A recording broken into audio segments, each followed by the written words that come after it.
We're saying goodbye to the rigid numbers and strict budgets and putting relationships back at the heart of personal finance. This is more than a podcast, it's an invitation to reimagine your money story and journey with us through a landscape of intuitive strategies and abundance. Join a community that nurtures transformative financial mindsets. Welcome to Intuitive Finance.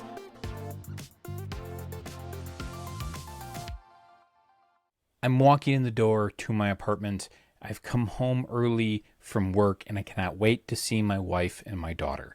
It's been a rough month. We've been trying desperately to stick to this budget that we had created. It is creating a lot of hardships, if I'm going to be entirely honest with myself, but none of that really matters right now because I'm home early and I get to spend time with my wife and my daughter. And so I'm waiting patiently for them to arrive, and the moment comes, they pull into our parking space, they get out of the car, they walk into the apartment, and my blood instantly runs cold because my wife is carrying a bunch of bags, and my daughter has a box of chicken fingers. And I'm struggling to put on a straight face because I'm on the outside want to show them how excited I am to see them and how much I love them and how much I'm looking forward to spending time with them. But on the inside, I am seething because we had promised that we were going to stick to this strict draconian budget. And ladies and gentlemen, I wasn't fooling anybody. Everyone knew I was mad. Everyone knew that moment that could have been so connecting for me and my family, I had ruined because of how upset I was. And the lesson my wife learned was that she needed to be more sneaky, and the lesson my daughter learned was that she didn't deserve a snack. Ladies and gentlemen, I tell this story because it's important to understand the emotion versus logic conflict when it comes to our financial lives. I'm going to lay a little truth on you. Money is the foundation of our ability to continue to exist in a modern society. Money, therefore, is a survival need. When things are survival needs, they hit into what is called Maslow's hierarchy of needs. The very bottom one is your survival needs. That's food, water, shelter, etc. And if those are threatened,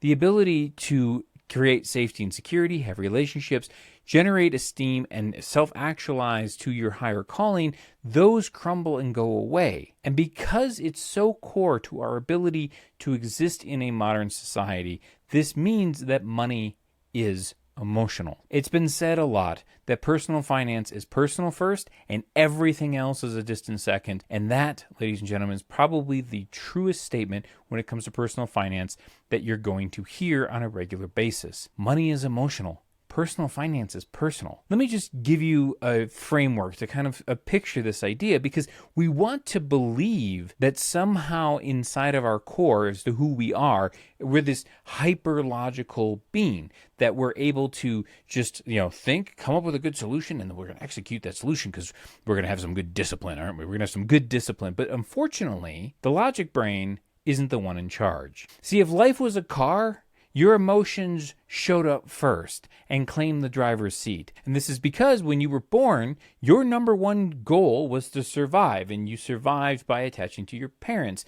And this means that you were in touch with your emotions. Your emotions developed because that's why babies coo and they fuss and they make faces, because they're desperately trying to connect, to attach to their caregivers, because for them, it is quite literally a life and death situation. Because of this, it means that our emotions are more core to us than our logic. Even just think about how animals react. That part of the brain is a much older part of the brain. The forebrain that we have, that was where our logic and our personality and all this other stuff that's up here in the front of the head, that stuff developed much, much later. That means that it's a younger part. It's subordinate to the older pieces. And that means your logic is not in charge. So what did logic do? Emotion showed up to the car, that is your life.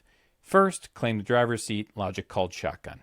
Great. So now you're going forward in life. Logic is not driving the car, but we all want to believe that it is. And we are told in society that our logic should be in charge of this car, but it's not. And so we will tell people when they're trying to improve their life, you just need some discipline, little extra discipline thrown in there. Just force it in there. Get real draconian, squeeze extra hard. That almost always fails. This is why so many people, when they're trying to lose weight or get healthier, they start diets and then they fail. Because what they did is they tried to use the logic to force their emotions to drive the car of life a certain way, and it's never going to work because it was never going to work in the first place. We're not set up this way.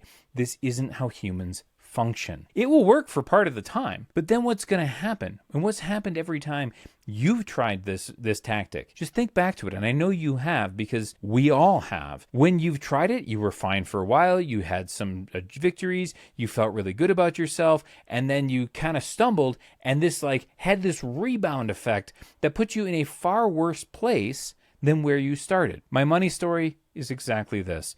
My wife and I could really stick to this draconian budget for maybe a month if we were really lucky, 6 weeks if we were really eating our Wheaties at that point. But the reality here is that as soon as something happened, flat tire on the car, the baby gets sick, we have an unexpected payment of any sort, we would stumble, and then pretty soon we're further into debt because we had the rebound effect. I did this with my weight for years, trying to get my weight under control and being able to learn how to eat and nourish myself in a very good way that's going to satisfy me and satisfy my goals. But unfortunately, I would be good for a while, and then I would panic because food is also one of those things in the bottom of Maslow's hierarchy of needs, which means it's a survival thing, which means that food, like money, is emotional. We have tons of these. It's not just money, it's not just food. Food, addictions, porn, all those things fall into this exact same pattern. Anything where you've had the thought where you're like, you know what, I'm going to be real disciplined and it's going to be fine. Anytime you've had that thought, congratulations, you found one of these places where your logic brain is trying to force your emotions to do something because you're doing those things, those habits, because it's emotionally satisfying to you. You're creating safety for yourself with that. The emotions are driving, and if the emotions have poor attachment, all logic can do is sit in the passenger seat, desperately attempting to reason with a madman who's driving the car. And the madman may listen to logic for a brief period of time, but it will not last. Now, I just used a technical term. I said if the emotions have poor attachment. So what's attachment? I've done podcasts on this before. In fact, I even had an interview with the man that I learned attachment from, Mr. Duey Freeman. Link to that show in the show notes. 10 out of 10 would recommend that you go listen to it. But here's how the attachment cycle works. Babies, when they're born, are completely dependent on their caretakers. And the number one thing that babies need to know on an embodied level is the world okay? Am I going to be okay? Is this world safe for me to exist in? Because if it's not, the baby's in trouble, and they're going to remember that on an embodied level. And so they then, in part of the cycle, if you think about it like a circle, that's the top of the circle, and you go all the way down to by maybe 3 o'clock, right there is some sort of bid for attachment. They coo, they fuss, they cry. There's all sorts of, if you spend any time around kids, you know exactly what I'm talking about. This is how babies get attention.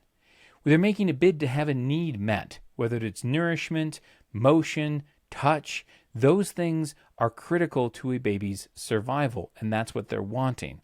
This is why they'll fuss, and you pick them up and they stop fussing, and you put them down, they start fussing again.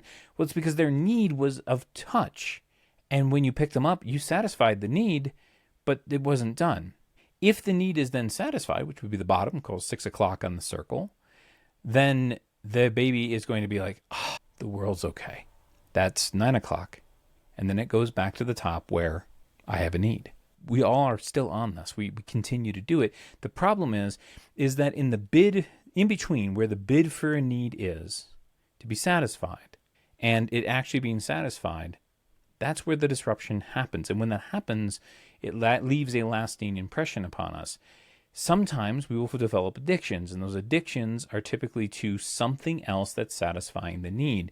In the case of food, for myself, which is actually something that I've actually had to deal with throughout my life, and money falls very neatly into this category, because how do you procure food with money? It means that I attached to the food because my need was for nourishment, and I was just handed food, but I didn't get any of the other things that go with that. The joy of cooking, breaking bread with humanity, all this other stuff. All I had was the food in front of me. And typically, when I was feeling extremely emotional, it was, well, okay, you can have some ice cream, or oh, you can have some candy. I attached to that. But we attach to all sorts of things that numb us out, things that help us forget about the world for a while. It's an attachment issue. And that's what we've done with our money because we're using that as a way to get to that attachment. The two other ways out, and when you have a disruption, is somebody can shut down or they go into a rage event. And this is exactly at the story at the top of the show. That's what happened, right? I had had this bid for attention, and then it was disappointed by the fact that my wife wasn't sticking to her agreement. And instead of stopping for a second and being able to take a breath and be able to meet her in that moment, I just went off the attachment cycle into the rage event. And I did my best to hold it on the inside, but as I said at the top of the show, I was not successful. But that's where we're at. That's what we're dealing with when we say, oh, we're bad at money. And I say, well, you might be addicted to scarcity. This is what I'm talking about. Somewhere in this attachment cycle, we've tied money into something else and we've attached to that thing instead of the actual relationships that we want to bring into the heart of personal finance. So let's talk about some case studies that go into this type of emotional financial spending, okay? And I sketched out 3 broad categories that we can talk about. And the first one is you spend to feel better. There's a couple different ways that this occurs, and there's more than just what I'm going to talk about today on the show. But for right now, just understand, these are some examples. The first one is, of course, retail therapy. Like, this is where people will come into the coaching practice, they'll sit with me, and I hear this from husbands a lot. I'll bring up the word Amazon, and they'll look at their wife with this like judgmental, incriminating look like, ha ha ha, you're about to get it now, which is not at all what I do in a coaching practice. My job is to hold space in a container so that we can actually heal some of these wounds so that we can rewrite and reimagine our money stories. But that's what happens with Amazon. People go in, the website is designed to help you get a dopaminergic hit from buying stuff. The goods, of course, show up later, right? So I did the thing, then I feel good and I have this anticipation. Then the goods show up and it's like Christmas because it's a package. And even if I know what's inside, I can't see what's inside. So it's a mystery, and there's going to be this moment of opening it up, and I get an emotional hit from it. What's happening here is I'm buying goods to trigger an emotional response. And this can happen at a Target, this can happen at a Walmart, this can happen at a gun store, you name it. This type of stuff happens all the time. We feel very good. Typically, we want to go spend that money when we're not feeling good about something because, now think about Maslow's hierarchy of needs again. If we have the triangle at the very bottom are our survival needs, right? They're resources. Food, water, shelter, sex, all those things, they're resources for us. And so when I go use my credit card to go buy a bunch of stuff and then it shows up, I'm telling myself on some level, the resources are abundant. Therefore, I can relax. And therefore, the world is okay. Think about the attachment cycle. The baby gets its needs met and it goes, the world's okay. That's exactly what we're doing with retail therapy. And retailers know this. Like, this was actually in the 1980s, something they would say, like, go out and spend a little bit because you feel better. Right? This is a very common thing that I think everyone who's listening to this probably has had at least one time in their life. Another example of spending to feel better is when you are buying entrance into a brand or lifestyle. This is kind of the FOMO, or fear of missing out. You're buying things that allow you to signal that you're part of the in-group, that you have a tribe or a culture or whatever. This is why pickup trucks are so popular, because they say something on some level, even if it is in the person who's buying his own head, about who these people are and what type of lifestyle they're living. This is where bumper stickers, the Salt Life bumper stickers, truck nuts, these are all identifiers of being in an in-group. But then again, on the other side of the spectrum, you see things like the Prius or electric cars. Teslas are a status symbol and a lifestyle brand. Cars in general are a choice on a very cultural level of this exact same type of thing. So we're not immune to this in any way, shape, or form. But it also applies to things like clothing. I mean, if you go to a particular clothing store and you're buying all the branded clothing, when you see someone else out in public, you can be like, oh, I might have nothing in common with that person, but we do have this. You feel attached to it. This is why brands like Supreme really push their brand name and their brand culture and sell it like it's a lifestyle. In order to live this awesome life, you just got to buy my product. You just have to have this thing. And I'm totally guilty of this. I'm sitting here. I typically wear a black shirt when I'm recording. That's part of the, what I do in terms of preparing myself to put on these shows. But normally I'm wearing a cutoff shirt. I, take the sleeves off the shirt, and a lot of them are for various groups that I'm a part of. And I am, what am I when I'm wearing those shirts? I am a walking billboard for that thing. I'm advertising that I'm part of this group, and perhaps more importantly, you're not. When we do this, you put on a new t-shirt, oh, gotta have a new t-shirt. Put on a new pair of shoes, oh, gotta have new shoes. iPhones, how often do we see this with the iPhone and the new Apple Watch? They're coming out with a new one every year, and every year it's like $1,000 entrance fee into the Apple ecosystem and lifestyle. This isn't necessarily or inherently bad, but it's important for us to understand exactly what we're doing, because after all, we should be in charge of our own lives. The second type of spending on an emotional level is spending to numb out, and this can be very, very broad. Eating food of a particular type, eating out, going out to restaurants, right? Because this is a status symbol. This is a social event. Booze, drinking, drugs, weed, pot, porn, OnlyFans, all of these things. What's happening here is that you're attached to the thing and you're using it to bypass around the idea of getting the need met. So remember the attachment cycle. I have a need. I made a big for the need. The need gets met. The world's okay. Continue. I have a need. Right? So if I'm not going to get the need met, I need to do something.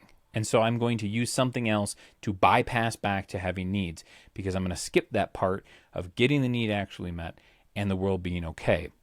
And this is exactly what you do with food. I'm feeling bad, so I, go to Chick-fil-A and I buy a chicken sandwich. Right? I'm feeling lonely, so I fire up the computer, drop my pants around my ankles, get on OnlyFans, and I do the thing. Right? These are things we're doing to numb out. They're not actually helping us or serving us. They're just pushing this away, but they cost us money. And I've had clients who've come in where it's like, okay, well, let's take a look at your budget. Yeah, it looks pretty good, but we seem to be missing $1,000. Where did it go? And this is where I have to have a long conversation about this gentleman, about his OnlyFans subscriptions that he didn't put on his budget because he didn't want me to see it, hoping that he could fool the accountant. It's not going to work. And I'm totally guilty of, spending to numb out as well. When I was in graduate school, I used fried chicken sandwiches as an emotional crutch. My options, I was getting to school at 6 a.m. I was leaving at 11 p.m. 6 days a week. I was studying for the CPA exam, trying to get into the big four accounting firms and doing all this networking stuff. I mean, it was under a horrendous amount of stress. And so rather than actually caring for myself, I just used fried chicken sandwiches as a way to make my emotions be quiet and bypass around. This, of course, was a huge bone of contention because on the one hand, I was completely out of integrity because I was expecting my wife to be able to hold the line against the budget, but I could sneakily have this thing on the side, and she was doing the exact same thing. Why? Because we were both following the same pattern of spending to numb out. A third type of emotional spending is spending out of avoidance. This might seem weird. What happens where this you can see this come up is people who are spending money because they aren't paying attention to what they're doing. Right? These are people who sign up for a bunch of subscriptions and they renew every year and they have no idea why, or they're the ones who are swiping their credit cards, but they don't look at the statements. They just, minimum payment, and they pay the minimum payment. They maybe put a little extra to it. They don't pay attention to what they're doing. They're not acting with intentionality. They're acting with impulse. But again, go back to who's driving the car. Logically, you're going to want to pay attention, but emotionally, you're not, because it's really hard and confronting to see that. So they're moving on this idea that if I can't see it, it's not there. And if I do nothing, nothing can go wrong. Now, both of those statements are 100% false. If you can't see it, that doesn't mean anything about its existence or the danger it's presenting and the risk that you're taking on to continue this behavior pattern. And if I do nothing, nothing can go wrong. Doing nothing is a strategy with a 100% failure rate. So it's not a great strategy for helping move your life forward. But yet it's something that a lot of people do for a variety of different reasons because they don't want to feel stupid. They're afraid that they don't know what's going on, that they're too far behind. The list goes on. But what's happening here is their emotions are taking the easy way out, right? They've figured out a way to shut down. This is, again, on the attachment cycle, you make a bid for a need. If it's disrupted, you can go to the addiction, you can numb out, get attached to something else, or you can shut down. This is the shut down part of it. These are the people who you'll be like, hey, let's talk about budgets. And they start getting drowsy. What's happening there is they are disassociating from it. And this is not a moral failing on their part. This is an emotional response designed to protect them and keep them safe. Shaming and judging them is a great way to push them further into shutdown. So, pay attention to that both for yourself and for your partners if you're in a committed partnership. So then the question becomes, how do we build better financial habits? Well, number one, breathe. You're going to be okay. We can figure this out. There are known solutions to whatever problems you are dealing with. No matter how far in the hole you are, no matter how dim it might seem right now, there's a way out. And that way out is going to involve some effort. It's going to be scary. It's going to be a lot of things. But I will promise you that while it won't be easy, it will be worth it. But I need you to breathe for right now. Number two is you need to bring awareness to your money story. Emotional awareness is the key to all of these things. If you want better fitness, you want to eat better, you want better friends, better family, better finances, better reproduction, this is the key. Your emotions are the one driving the car, so let's bring awareness to that. And when you're having these feelings, rather than pushing them down or shoving them away or ignoring them and hoping that it's all going to be over soon, stop for a second and get real curious and real empathetic for yourself. And ask yourself the simple question, what is this serving? Who is benefited by this feeling and this emotional response? Is this the path for my goals? Where did I learn this? What is the resistance to moving forward? These are all part of our money stories. And our money stories, if they don't serve us, are serving someone or something else. But it doesn't have to be that way. So we start by breathing, and then we bring awareness to our money stories. And then number three, we start a conversation. How do you start a money conversation? Here's how you start a money conversation. You create a budget.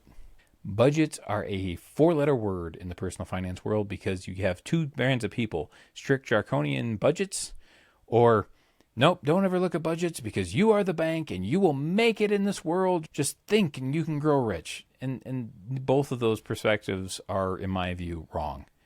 They're opposite ends of the same crazy spectrum. When you look at budgets as a conversation, this is where you get to actually start defining, what are my values? What are the things that are important to me and to my family unit? And if you're in a partnership, what's important to my partner? Do I really know them on this foundational level, this money story level? What are our values, and is the money we're spending and the money we're earning in line with those values? Or am I overspending and I'm underpaid? Both are probably true.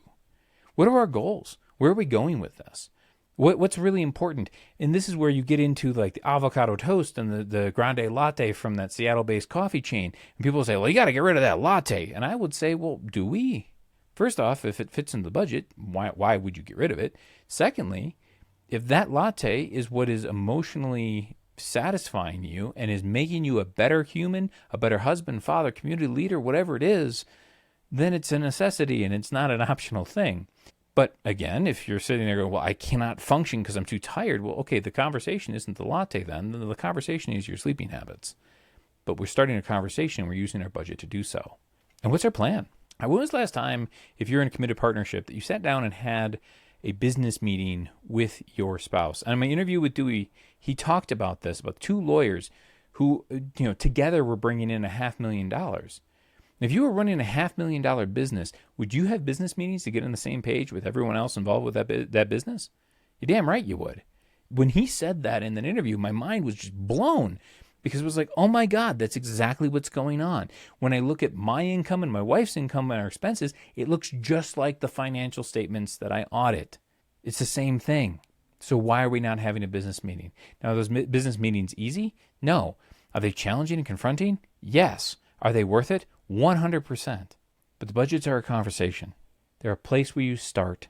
And when you approach it with curiosity, empathy, and just leave the judgment on the table, you'd be shocked at how far you can get. And number 4, and the last one that I want to talk about today, is embracing the path and the process. This is a process. This is an infinite game. This is not a finite game where there's a goal and we get the goal, we get the trophy, we go home and we're done. We never have to do it again. That's not how this works. This is an infinite game where the goal is to continue playing. The path is long and you are going to stumble repeatedly. When I started budgeting, it took me 9 months to even get close. And even to this day, there are times where it's just like, wait, what happened this month? It happens. The important thing here is not to sit there and say, well, yeah, you're bad, right? And you put that judgment on it and kick off a shame spiral. No, that's not going to get you anywhere. Instead, to sit there and be empathetic and to say, what happened here, my brother? Where did we go wrong? How can we help each other? How can we support you in a way that makes this less likely to happen in the future? It's not about perfection. It's about a positive trend line that's going up. And ladies and gentlemen, those stumbles are 100% normal. When I have clients who come into the coaching practice and they're like, oh my God, Dylan, I have all these things going on and I don't know where my spending is. I'm afraid of my money. I can't have a conversation with my partner. I always say to them, congratulations. You're normal. You've made it. Completely average. Now let's make you extraordinary. And I understand exactly how this process goes because I had to go back and make amends with my wife and my daughter after I was upset at my wife spending and my daughter having a snack.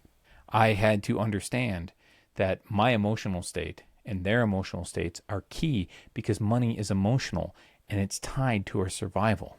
That what I was experiencing was a feel of existential dread, but that wasn't an indication of who my wife was as a woman and as a mother and as my partner or my daughter, her worth.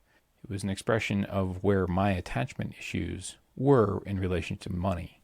And I've worked very hard at being able to create these emotional safety for my wife and my kids. And now, today, we are looking at our budgets as a conversation. We're having business meetings for Bain Incorporated, my fictitious company that runs my life. And we're looking at what serves us and how we can connect to that on an emotional level. And I want that for each and every single one of you too. Thanks for listening. The conversation doesn't end here. Please share this show with friends and make sure you keep up with all the latest updates on Instagram and Threads at The Dylan Bain, and dive deeper into the world of finance with me at dylanbain.com, where you'll find insights, resources, and strategies to reimagine your money story.